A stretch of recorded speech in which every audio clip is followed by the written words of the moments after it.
All right, y'all, let's get this head together. I am pulling out everything that I'm going to need to refresh my Pixie at home. And although I have relaxed my hair at home before and I have bumped my hair, this is going to be my very first time relaxing, coloring, molding, and actually doing the style myself. So I have all of my tools that I'm whipping out.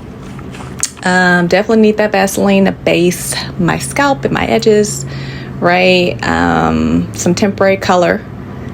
And here I am basing my edges, wanting to make sure that if any product gets on my skin that I will not burn.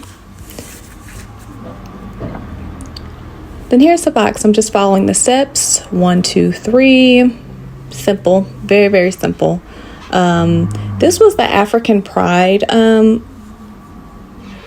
relaxer, and one of the things that I liked about this specific relaxer was the fact that it had a color indicator shampoo. So when you were washing it out, if the suds were still pink, then that meant you still had the product on your hair. You hadn't completely washed out all of the relaxer. I have used, I've relaxed my hair a few times, but this was the first time I ever had anything like that. And I thought it was really, really helpful. And it made me think back to all the other times where I thought I had completely rinsed out the product and I hadn't. So, again, this is the African Pride relaxer, and it does have a color indicator shampoo, which tells you if there is still relaxer in your head. So right here, I'm done applying it with the brush, right? I've already gone through the first time and put in the relaxer. And so now I'm going through for a second time with a rat tail comb. So I'm parting the sections with the rat tail and then using the comb to straighten it out as much as I can in the root. And here's the thing you want to make sure that you don't do. Don't just comb it. You know what I mean? You don't want to just like comb it like you're combing your hair.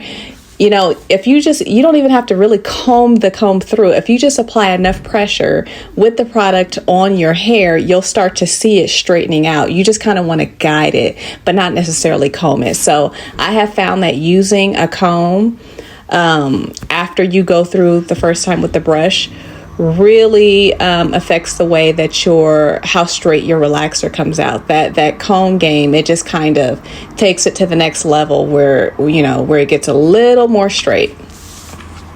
So now I'm applying the color, and I think this is jet black. I think this might be just like a temporary L'Oreal kind of thing. And so I don't necessarily have to part it to apply the color, again, because my hair is so short.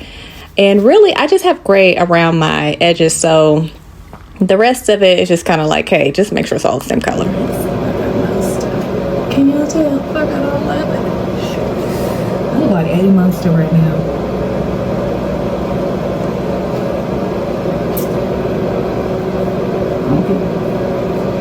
Okay.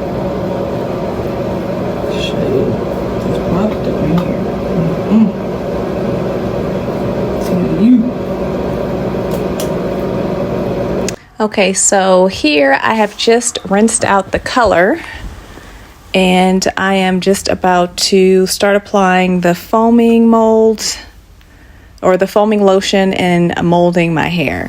So I'm actually not really that good at molding. What I typically do is I try to go onto YouTube and find molds. And usually 9 times out, like I said, this is my first time doing everything together. So usually when I was molding it, I was gonna wear it flat, so I didn't really need a whole lot of rigmarole. But since I actually wanted to curl it this time, I need my mold to hit, and I want a couple of little designs. And I have found that when you mold it, so if you just comb through it, it'll leave those comb marks. But if you comb it and follow it, smooth it with your hand after you have put the comb through, it makes it look so much smoother. And I realized that when I was doing it this time.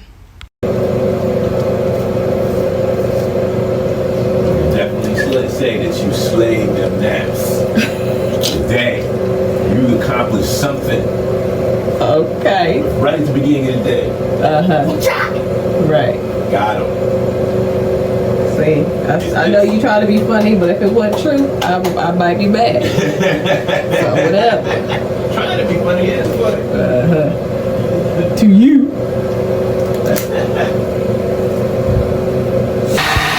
Y'all, so what had happened was my phone died. Well, actually, no, I'm sorry, it didn't die. Hold on. So it didn't die. I ran out of space. So we gonna see how that turned out. But I like the side. I think that should work. But yeah, this is the mode. And I think I messed it up at the top, but oh well. I'll be back. So here I am just setting myself up, and I'm just putting the polish, that Proclaim hair polish, on my hair and loosening up the foaming lotion because it dries hard. So you just kind of want to run your fingers through it and kind of separate it. So that way when you go in with your rat tail comb to separate your pieces for curling, it's already loose and you won't have a hard time grabbing the hair for the curling iron. Okay, so here is the tricky part, okay? And trying to decide which way each curl goes. That's the part. And really, you know, once you've molded it, I mean, you molded it a certain direction for a reason. So I would say follow the molds, the direct, you know, for the most part. And then also one of the things that I do is when I look at, like, I love looking at short hair pictures. I try to guess which way I think that curl was curled, the direction. I try to guess that. And then I also try to imagine how they molded the hair in order to get that outcome. So, you know, again, like I said, you know, this is my first time doing everything together, but I would definitely try to bump my hair, you know what I mean, if it went too flat or if it just needed a little, you know, a little zhuzhing up. And so, you know, I had already been practicing trying to curl in certain directions. And I will say I definitely had some trouble in some of these sections, and even, you know, trying to figure out which curling iron is the best to use. Like, obviously for the sides, I wanted to go with the smallest one that I had available. But at the top, I realized that some of my strands are longer and I needed to use my bigger iron. So also one of the things that I realized was there was an issue with my mold on the other side, like the side that you can't see. There was a section where I had a bunch of hair that kind of, because I was trying to wave it, and so there was a patch where there was like a bunch of hair, and it looked okay in the mold, but it was thick right there. So now in retrospect, I know that if I'm doing a wave and there's a portion where, like, a section that's really thick, when you go to curl that, you're going to have a big lump right there. You know what I mean? Even if you curl it pretty efficiently, you're going to have a lump right there because there's so much hair in that specific part of your hair. So you want to make sure that whenever you're doing your designs and you're waving it, that you don't have any section of your hair where there's a concentrated amount of hair, because you will have a lump.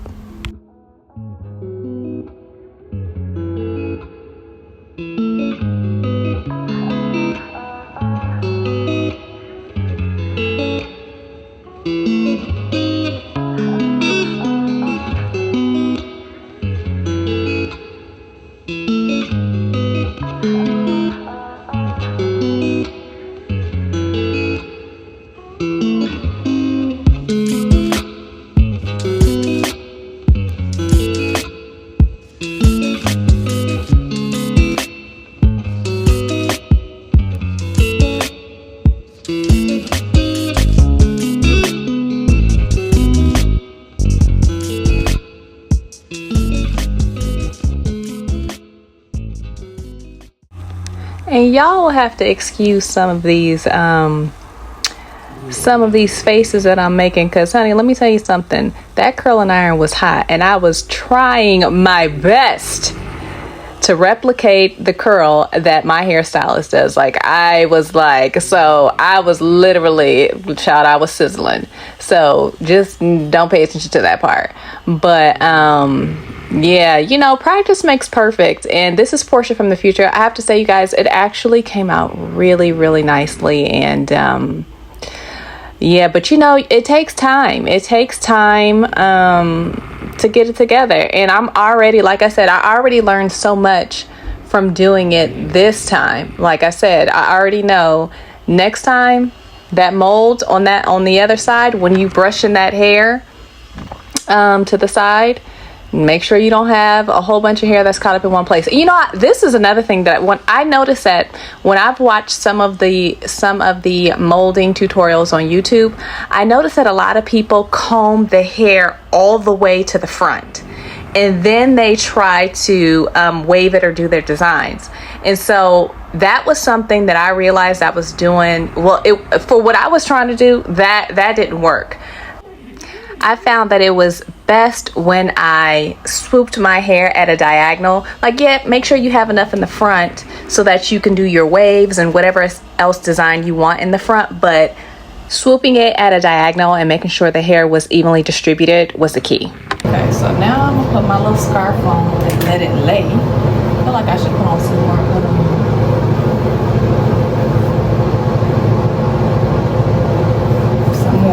Oil. Never too much. Never too much. Never too much. Never too much. What? Maybe. If you have a jerry curl, maybe sometimes it's too much. Baby. Tell you. Oh, wait. And so what I'm doing here is, you know, since I bumped it, there are a few sections on the right side that I just kind of want to bring down the height. So I'm going to apply this wrap just to kind of make it lay a little better, especially because I have that spot on the right that's just like, it didn't turn out the way that I wanted it to. So we're going to put this scarf on and work it out. And also, Portia from the future, it didn't look so bad, like especially after I went to sleep and, you know, it got a little flatter. It ended up being, you know, fine, but yeah, I know that for the next time, because I mean, like I said, it looks fine, but I know that there's a difference.